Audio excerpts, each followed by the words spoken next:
the stories that I have uncovered about the inner Earth is that very early on in the history of the Third Reich, the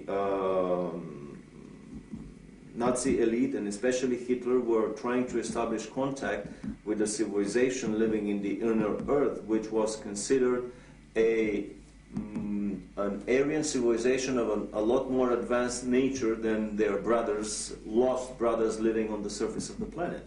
The Thule society carries the name of the former capital of that civilization, someplace around present-day Greenland, before the previous polar shifts and before Greenland became under ice.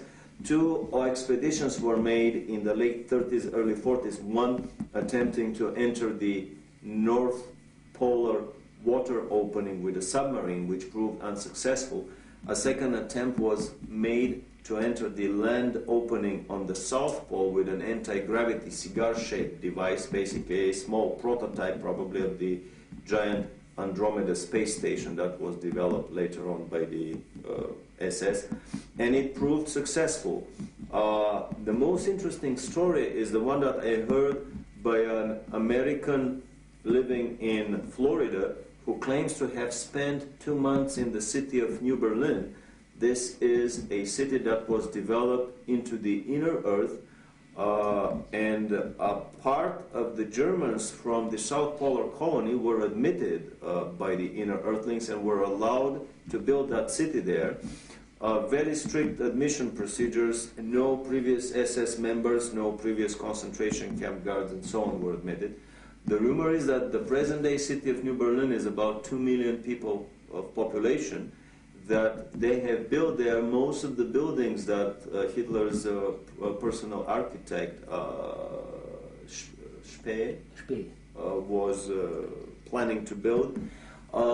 They're traveling on Icelandic passports. They are basically the new master race that is probably planned by the Illuminati to repopulate the planet. And there is even a rumor that there is a New Berlin embassy in Washington on an unmarked floor of a high-rise building. You probably punch a code on the elevator buttons, and when the elevator stops on that floor and the doors open, you see the sign of New Berlin in the lobby. The kids of the New Berliners study in major institutions around the globe, Harvard, Oxford, Cambridge, Yale, and basically it is not a Nazi colony that is established in the hollow earth as an enemy of the present-day American and English Illuminati secret government. On the contrary, it is just basically the other side of the same coin. Some would even coin the new word, the Illuminati presence on the planet, that basically the World War II Nazis and the present-day Illuminatis in America are nothing more than the two sides of the same Illuminati coin. So basically, this is a colony, a presence in the hollow earth that has been established with a shoulder-to-shoulder cooperation of the Russians and Americans, organized, orchestrated, and performed through the quiet cooperation of the Illuminati government. After World War II, a military expedition under Admiral Byrd tried to recover the vanished technology. The extraterrestrials let him enter the inner Earth to the Golden City. They delivered a request message for disarmament to the government of the United States. Admiral Byrd had to remain silent until his death, but after he died, his nephew published his diary. In my work with South African, Brazilian, and American geologists at the South Pole, it is clear that under the structures of ice, there are many layers of civilization, suggesting at one earlier point of time when the conditions of the South Pole were different. Clearly, there was some type of civilization there. The evidences of huge dinosaur intelligence suggest that this was one of the possible places for the Garden of Eden. This, of course, is assuming that the shell of the Earth had a different north and south magnetic pole.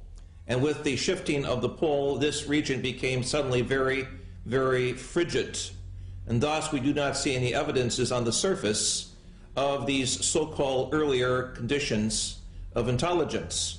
However, I believe with the further exploration of the documents that both Admiral Byrd brought to the attention of the world after World War II, and the Brazilian Navy uncovered in 1961 with its subpole expedition, that extraterrestrial intelligence is also operated out of the area of the South Pole. And in that sense, the South Pole is a connecting point with other civilizations, possible extrasolar gardens of paradise. What was it that Admiral Byrd found on the South Pole? Incredibly enough, in an official American Navy documentary film, we found footage of what Admiral Byrd found on the South Pole. He found giant freshwater, never freezing lakes with areas around them that were free of any snow. And in that film we show footage of the Navy planes landing in these lakes. But even more so, he found, to his amazement, that his planes were disappearing very quickly. A lot of his planes were attacked by anti-gravity devices that were operated by the Germans there, by anti-gravity saucers. A lot of them crashed into invisible barriers and disintegrated in mid-flight. This is an indication that the Germans had already perfected the force field shields, and they were up and operational around the German colony at Neuschwabenland. When he was retreating, basically the whole operation lasted for 1 week. They started at the end of February 47, and by the first week of March they were through with the whole operation, and much earlier than scheduled, and they departed. And in an interview at Buenos Aires on his way back, Admiral Byrd made the incredible statement that the Third World War would probably be with an adversary coming from the polar regions of our planet, an adversary that has the ability to fly unobstructed from pole to pole. He was referring to the Germans at their South Polar colony at Neuschwabenland that were operating their anti-gravity craft with impunity and could fly circles around the globe, and of course would shoot out of the sky any of the attacking American planes. The inner terrestrials surrounded the entrance gates with an electromagnetic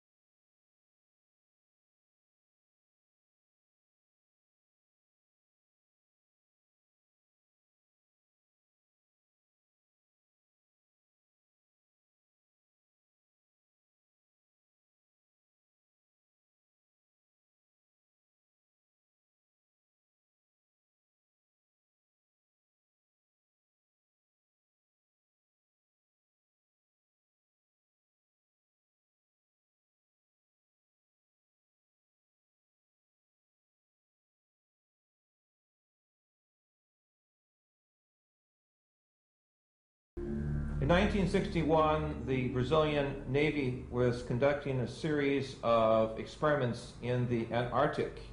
According to one of my colleagues who was in one of the naval ships, suddenly out of the ice packs, a large spacecraft emerges and takes off vertically at a terrific speed, shocking both the American and the Brazilian naval forces that were there. So it is clear that as late as 1961, we have official documentation from the Brazilian Navy that there is some other, emphasize other, underline this 3 or 4 times, life force or intelligence stationed at the South Pole, possibly to observe the scientific developments on the planet, possibly to observe the military operations and the forces of the East and the West in some type of Mexican standoff as the Cold War develops. We have clear documentation from other sources and other South American governments that some technology that is not human-based is there. That is to say, some type of higher evolutionary experience is there, and this is the next chapter of our quest. Why are they here? What do they want from us? And do they, namely the higher or alien intelligence, have, as it were, some type of directing mechanism both for the U.S. as well as for the Soviets as to who goes into space and who conducts, as it were, the next evolutionary round of space development? These are key questions that we must resolve. Also, gigantic cities of lights will descend out of their orbit to selected areas and will be anchored on the Earth. Right now, people who have reached a certain level of consciousness and are once again connected to the cosmic monad are drawn through their intuition to places chosen by the spiritual hierarchies in order to anchor the cities of light above these areas. These sites are absolutely secure. The Space Brothers and the spiritual hierarchies have created the so-called Islands of Light, where the Earth's frequency was increased, so that all human beings and light workers can find each other on that level. Such areas are recognized by the fact that they attract an especially high number of people dealing with higher knowledge. These places have a higher grid anchorage. They are places of power, activated chakras, entrances to inner Earth, and a present UFO surveillance. The Space Brothers are going to pay special attention to these areas when the cataclysms begin, because that is where the seed for the new mankind will be found. That is where the first contacts will occur on a physical and telepathic level. Many small and large centers, shelters of peace, will be established by spiritual people who live together, who work on themselves and teach others. To the new mankind, these sites will be study centers and the new initiation centers for the universal brotherhood. These islands of light are recognized by the fact that they do not belong to a certain denomination or sect, but that they are open to every reality, and that they know that many roads lead home. The highest goal is to increasingly live our lives and love ourselves. This time there will be no arch, because man himself is the arch. Again, as we raise the consciousness and we transform our body from a state of corporeality, which means this type of substance, you see, and as our atoms and as our molecules and as our energies speed up, the DNA system is totally transformed into a higher octave and a higher frequency, so that there is a whole new strain coming in as a result of this. When we're passing through, for instance, the photon belt, there will be no darkness. It's all light. Everything in the body, then, of importance will be etheric in nature as opposed to corporeal or dense or density or whatever you see. Realities that we accept today will be no more. And so as a result of that, the DNA system and everything which constructs humanness will be changed, because we will now reach for a light body and will be of the light as opposed to darkness and corporeality. So any change that's signified today scientifically or biologically and what have you in the DNA is because of this infusion of new consciousness and new light, which of course is coming in at this point in time. Many of us are, many people already are largely light, although they keep the body of corporeality to do what they have to do here on Earth, you see. Many people are already in the fourth dimension. Some are aware and some are not. But that's where we all have to go. And of course, by 2011, as we pointed out, all of us have the option and the privilege, if we choose to do so, of being in the fifth dimension. The photon belt is an intense field of photon radiation, light radiation, which both according to several modern astronomers, astrologers, as well as the Mayan tradition, emanates from the center of our galaxy, bisects the Pleiades star system and our star system at the same time. And the current period, we are moving in and out of this photon belt, spending several months in it every year. That the frequency that we spend in the photon belt is increasing by approximately 2 weeks every year. And according to the calculations of the Mayan calendar, around the year 2011, 2012 AD, we will be fully within the photon belt, and we will remain within the photon belt until around 4000 AD, according to the current calculations. And some of the work of both Jose Arguelles, other researchers, seems to suggest that the Mayans knew about this cycle, that every so often, many thousand years, we go in and out of the photon belt, that there seem to have been cultural as well as different climactic and earth changes that perhaps were sort of stimulated or affected by the entering and going out of that photon belt in the past history of the Earth. We are changing both DNA and RNA in many of us. Many stones, many vehicles here are changing our chakra systems also. There are no longer 7 chakras in most of us. We are opening up new chakra systems. You'll see much more about this in the next 5 or 10 years also. You'll begin to activate many more of them, and also your DNA and your RNA will not be replicating in the same fashions. There are children who are being born who are conscious when they are born. And this will change also a lot. The Dark Ages. During the rule of a dark age of separation, all knowledge that is passed on and all instructions are tainted. Every religion, for instance, is a sect, a separation from the real divine inner truth of life. Religion is something that happens in God's holiest temple. Man himself in the depth of his heart and in communication with his divine inner self. Throughout the Dark Age, countless fallen sun cosmologies who have dogmatic religious views reached the earth and became our religions. They represented the climax of separation from oneself. God's channels, prophets, and mediums received their messages from the God-created and separated dimensions. Most often, the pure messages were mixed with information from the astral worlds and their own ego.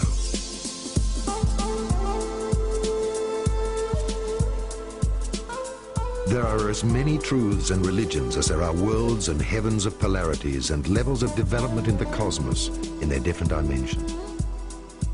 Every social structure which serves the power of the lobbies and the ego instead of mankind is a split, which in the end will restructure itself or crumble. All knowledge without love is a separation from being.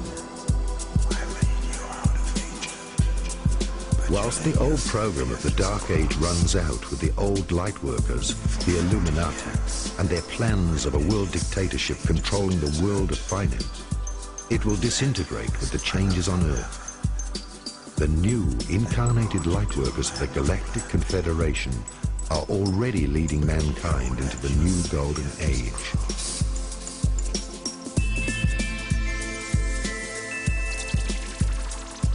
After the great transformation of mankind, the Space Brothers would like to welcome us as cosmic citizens into the Galactic Confederation of Free Planets.